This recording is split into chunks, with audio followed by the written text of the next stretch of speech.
Echoes of Reckoning, Broken Reflections, Death's Sweet Whisper. These are the titles of some of the dark fantasy psychological fiction novels written by Ron Shaw, my guest on this episode. Ron lives in Sandown, New Hampshire. He balances a full-time tech career with dark, character-driven storytelling that explores mortality, consequence, identity, redemption, and the fragile space between life and whatever may come after it. That's a big writing agenda right there. Ron says that he writes under the watchful, ambushing eye of his cat, Ophelia. You know, if you called my eye ambushing, I'd be watching you too, Ron. Now, let's start out by not talking about your writing. You founded the Booktok Indie Author Awards. You're currently promoting the 2026 edition.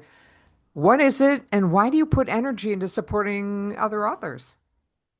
Yeah, so this is the second year that we're doing the awards. These are awards strictly for independent authors.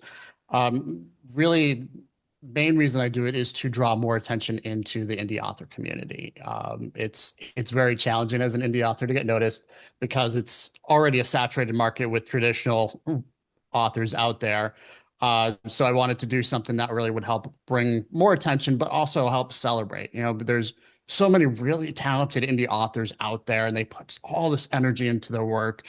And the awards, there are some awards for independent authors out there, but they also try to charge you entry fees. Yeah, to me, that's not right. Like I wanted to do something where you don't have to pay a fee. The community can vote and you can celebrate, and it's just a really it's made to be an opportunity for them to have something to celebrate about their work and bragging rights. I mean, unfortunately, I'm not at the point yet where I'm funded or anything, so it's really the awards are bragging rights and maybe a little emblem for your book. And maybe somewhere down the line, there'll be a monetary prize. I think we'll work towards a trophy prize first, then monetary. Okay. I go right to the money, Ron, right to the money. Well, Uh, that's how what many? the authors need. I know that. Now, how many categories are there? And you said it's the readers who do the judging? Yeah, so well, the authors can vote as well, but so I did a little bit differently this year. Last year, it was all anybody could submit. This year, I broke it into two sections. I have author submissions where they can submit their own works, which really focuses on the genres because what I ran into last year is when the readers were submitting, they didn't always know the exact genre. So I had authors that I had to move them around because they would contact me when the list out there like that's not the right genre for my book.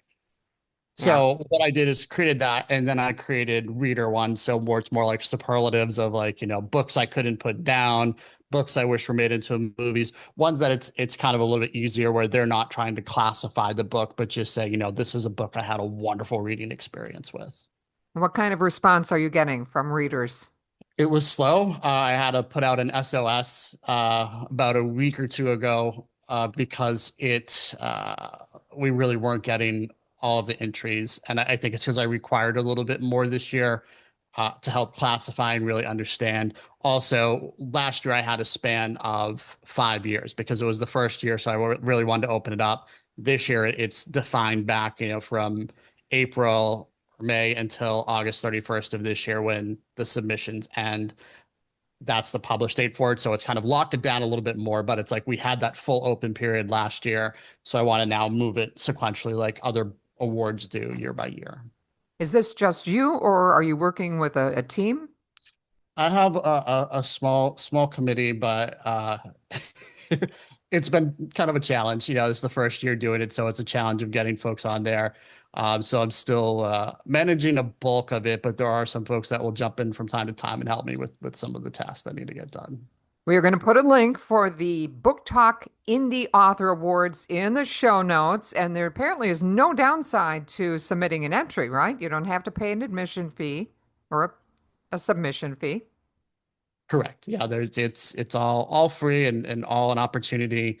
Even everybody will make it into the first round of voting as long as the book qualifies. Everybody gets in that first round, so it's exposure. And then I'm going to try doing more as we narrow down into like, the top five categories to get those authors some more And visible time. people who do win can use that when promoting their book, which I think would be great. Yeah, we had some of the winners last year that actually I sent out an emblem that we had created by A.R. Reddington. She created an emblem last year, and then we added that onto some of the books that won. I have had AR on the podcast. She is multi-talented, a writer in addition to being an artist. So good for you for using her talent. Now, let's get back to your writing.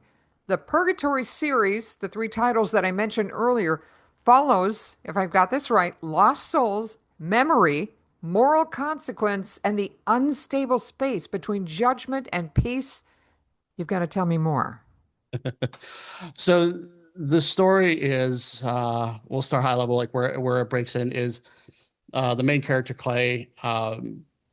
It's initially his story of how he ends up in purgatory, but it also builds on a backstory of you have to understand because when he gets there, he's looking for his fiance. And this all kind of, you get the snapshot of it really quick towards the beginning. So no spoilers here.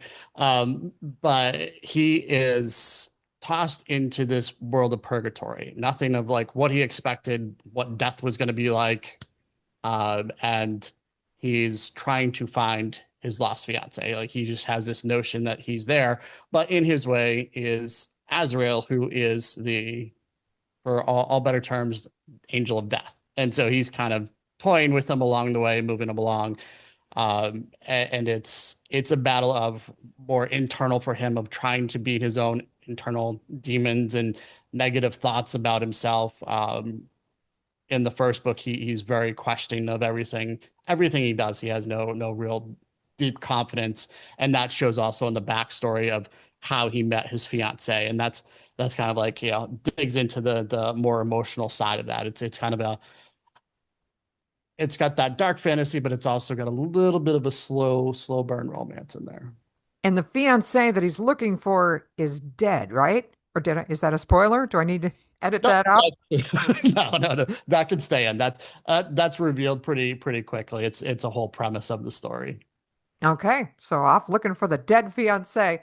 Yes. Echoes of Reckoning got some really interesting reviews on Amazon, but what struck me is that a number of readers started out by saying it was not the kind of book they normally read, but they read it and they really liked it. Now, when people see the titles of your books, are they expecting traditional horror? I think there is some expectation around there with those, or it's what I do is I put much more thought into feelings and emotions of the characters. So I dive really deep into exploring their emotions, exploring their thought patterns, and I try to bring that out in the writing. I also, when I write, it's less for entertainment and more to draw emotions out of the reader. Like I want them to feel in that moment. I want them, when a character's breaking down, I want them to feel that emotion or be empathetic towards the characters. So I really try to put that in there. And I think that's what normally catches people is, especially in the moments of someone dying in the story, the people that are witnessing it, I really try to get that feeling of loss from them.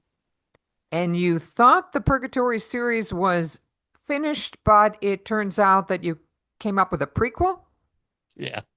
I thought I was done. This has happened with every book, and the first one was just supposed to be a single story, and then I put it down for a few months, and then there was a character like, "Oh no, I need a little bit more." I'm like, "Okay." So I wrote the second book, and then there was another character by the end of that, and she's like, "Well, I need my story," and now I'm going back and doing a prequel, which is for Azrael, who is that angel of death. I wanted to do his story because it's just kind of been screaming to me. It's like, he's the dark bad guy of the whole series, and it's like I really want people to know the creation of him in my mind and where he's come from. And it's fun for me just because he's very sarcastic and dry, witty humor, and it's just fun the way like you can have him interact with people. Ron, I get the feeling that you've been writing for a long time. So let's go back to where it all started. Tell me the author Ron Shaw origin story. Writing for me, I would say goes back as far as I can remember. I used to write short stories when I was a kid. I can remember back in grammar school writing short stories. I'm sure they were very simplistic, but I did do one time. One of the ones I can recall from doing is, aging myself here, but when the LA riots happened with, Rodney King and all of that, I actually did a short story and turned Rodney King into the wolf and the LA police into the three little pigs, and they were not nice little pigs. Oh, So it was a little bit of satire, and at a third grade level, the teachers did not appreciate it as much. this was when you were in the third grade. This was what Yeah, you wrote? yeah. Wow. Yeah, outside of writing, I have always had sort of political, social interests that I follow along, and Clearly. Wow. I mean, it's interesting to me that at that age you were even that aware of something going on all the way across the country in the news. yeah, I watch the news, I watch elections. There was one election when I was little. My parents loved to remind me that I fell asleep in front of the TV crying because I wasn't happy about who won. Are you still crying, Ron? Oh, some days, yeah. Yeah, I hear you. I hear you. Now, what draws your attention and your passion to dark fantasy? It it breaks from the normal fantasy. So like normal fantasy, I think of more like high fantasy of, the traditional kings, queens, elves, and the dark fantasy lets me take that sense of realism of real life, and but then add just enough of mystic magical stuff elements in there, um, that it sparks my imagination. It keeps me where I can take a base of reality, but then just give it just that little bit of a twist of the unknown of something that people aren't expecting. Can you talk a little bit about your process? How do you come up with stories? How long does it take you to write them? Are you a pantser, an outliner? Do you use beta readers? So I think I fall in between pantser and plotter. I don't really do solid outlines for my books. Normally, what I'll do is, as I'm trying to get a feel for the story that I want, I'll take an initial spark. It's just a single idea that comes to mind. I write it down, and then what I'll do for at least a month, 2 months before I ever start writing the book is I have notebooks, and I will write what the book's about over and over again. So I will just keep writing it. Like when I hit a stop point, then I start and I rewrite it again. Um, After I'm comfortable kind of where I have an overview of what I think the story is, then I start actually trying to write it out by hand. So I won't, most of it never moves over to the drafts I do, but I start writing out scenes from the book to try and place it and just get my head in the same space of the character. So I'll do that until I'm comfortable, and then I move over into actually like writing the story down. Typically takes me well, at least these series, the one I'm working in now is probably going to take a little bit longer because I've slowed down just a little bit. Um, but all three of the initial ones in the series were written first drafts were written within 60 days tops. I think was the max that I Wow. guess I had on those. Um, and then normally it's a lot of the time from that is just to clean up the editing, getting it all ready for publishing. But most of my first drafts, yeah, it's around 60 days from when I start to get the book done.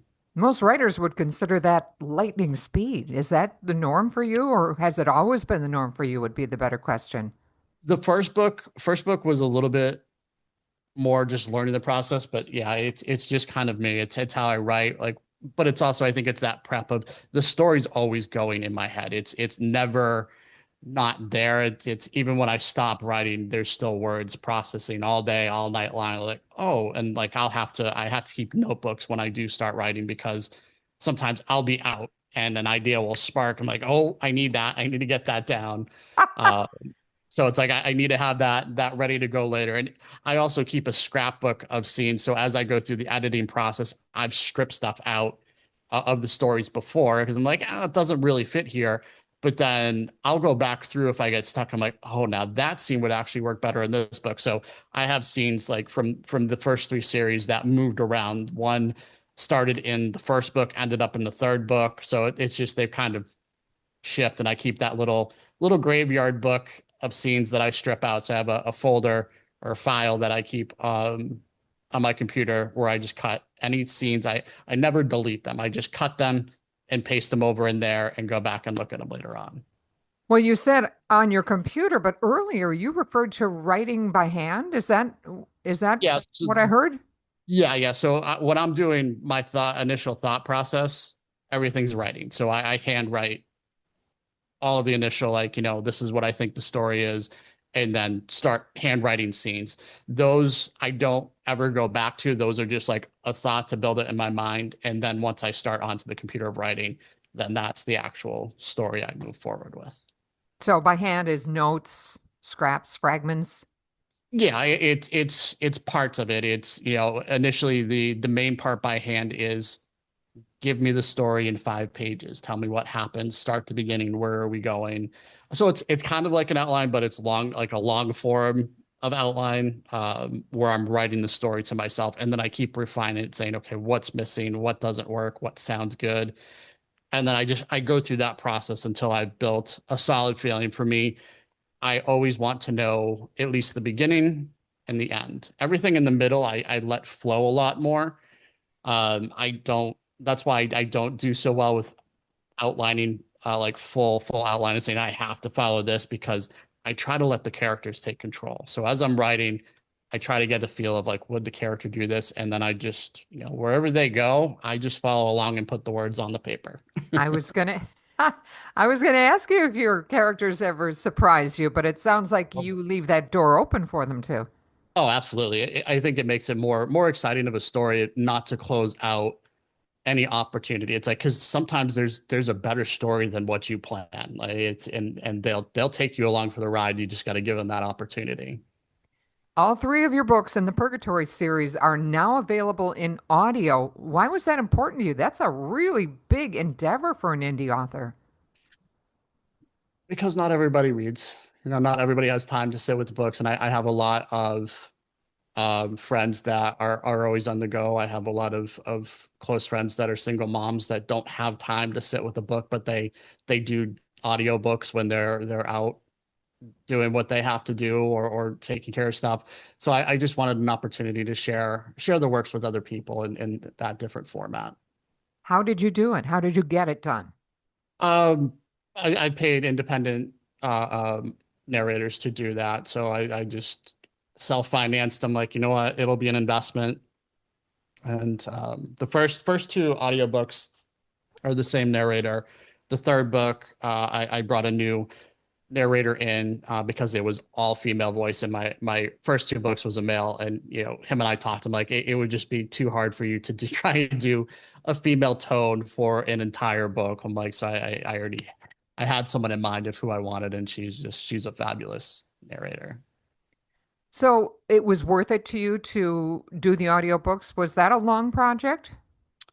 Um, I the last one was actually the shortest. It was exciting because she recorded live on TikTok Live, so I actually got to sit and listen as she was recording my audiobook, and it was exciting to hear like the voices come alive of the characters. But she did that.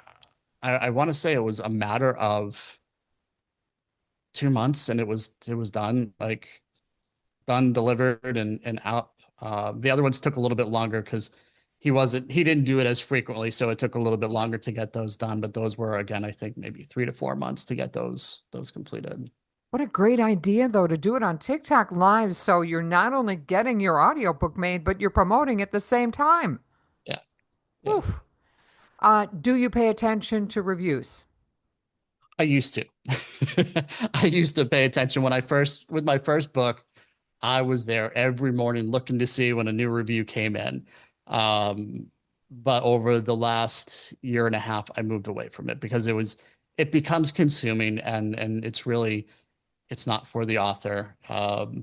Those are really meant for other readers to go in. And part of what I realized also is your book sometimes ends up with people that it wasn't meant for, but they still give it the honest rating of how they feel about it. And if it's not their genre, not their category, not their style of writing, they're going to rate it the way they feel about it. And I try to always take myself back out of that because I'm like, I know there's books that I've read that were probably really great for other people, but made me cringe. So it's like, I get it.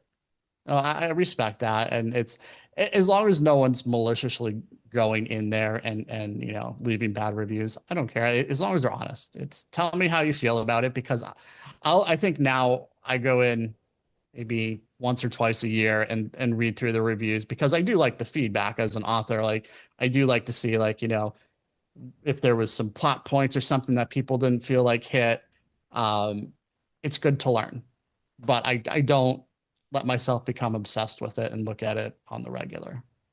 Ron, you are very active on social media. Does that help readers find your books? Have you been able to determine that? Not much. I think TikTok it has helped me sell a little bit more than if not being there. But even with the activity on there, it's hard to find people to buy books. I think TikTok book talk community is much more geared towards romance, um, less geared towards out that. I think there's been more breaking in, but it's the audience is much more interested in those romance stories versus others. There are some readers I've found though, out there. So it has helped. It has definitely served its purpose. TikTok has been the best though out of the social media platforms for reader interest. I haven't really seen a lot come in from other channels. And what else do you do to promote your books? Um, I actively go out there. I've had my sites. I've done a couple of like local events. I haven't done a lot yet with that. Because I'm not a big people person. So That's those okay. You're a writer. yeah, those types of events are a little stressful. Word of mouth, trying to share between friends. That's really I always find the biggest one is if you find people that will champion your book and talk about your book to other people, um, that's going to get you more readers than sitting there and I at one point stressed because I thought I had to do so many promotions, so many videos, and then I realized it's like just have people talk about the book, have them talk about their experience if they enjoyed it, and those are worth so much more than me sitting there doing set videos on it. And it's hard. Promoting is hard, but unfortunately it's what all indie authors have to do. And I ask everyone that because I'm still looking for that magic bullet. It's gonna make it all work. So Ron, what is next for you? So I am working on the prequel. I also have a short story that's coming out as part of an indie author collective. AR has a story in that as well that'll be coming out later this year. So that's definitely looking forward to that because the my short story that's included here is kind of like a prequel to my prequel. It's what got me writing back into this story again because I took that character, he came back alive, and I'm like, oh, now I have to do the book about him. Darn uh, it, he came back to life. yeah. Outside of that, I have the awards that I'll be working on for the rest of the year to get that polished and out there. What advice do you have for other indie writers? Best advice I can give is, especially those first starting out, don't worry about the first draft. It is going to likely suck. um, it's going to have all your ideas, and that's really what a first draft is always meant to be. It's meant to get those ideas out there, get them on paper, let your other drafts and other versions refine it from there. Don't stop. And I think I find people that go back, and I've done this myself, read over and over and try to perfect it as you're doing it. It's better just to let the story flow that first draft, and just keep writing until you think the story is done, and then start your second draft and start worrying about changing from there. And it just feels like it always flows a lot better and a lot easier that way instead of getting caught up and feeling, that imposter syndrome that sinks in. If you're just writing straight through, you have less time to feel that. Ron, I have a question that has nothing to do with writing and publishing and self-publishing. You live in New Hampshire. I've never been. I hear it's beautiful. Can you tell me little bit about what it's like to live there? And is Sandown a small town? Yeah. It's a very small town. We don't have a gas station. That's how small it is. Wow.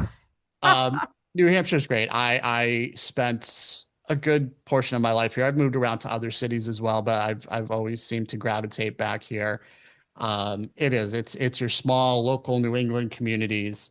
I am for where I live now, it's a nice spot. I am, 40 minutes drive to the ocean, hour drive to the mountains. So I have just a nice range of what's around me. If I need a city, Boston's 45 minutes away.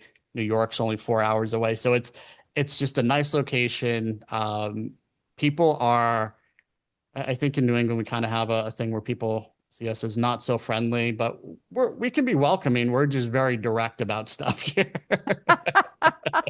But From a nature perspective, it's beautiful. Although the winters, as I get older, I don't appreciate the winters as much, especially once they've dragged on a bit longer than I want. But yeah, fall, springtime, summer, all beautiful times of Oh, year. that sounds nice. I hear you about the winters. I'm very happy to say I had a couple of 20 somethings move in next door, and they've just been shoveling my walk from the snow for no reason. They were like, "Yeah, I was already out here doing it." I'm like, "Feel free." I love That's that. excellent. Yeah, very nice. Well, good. Anything else you'd like to add, Ron? No, I appreciate you having me on. This is great. I've been enjoying the podcast series and watching different interviews that you've been doing. I love talking. I love I love talking, but I love talking with writers and picking their brains. I learn something from everyone that I have on, and I'm hoping that listeners do too. Thank you very much for your time. Thank you.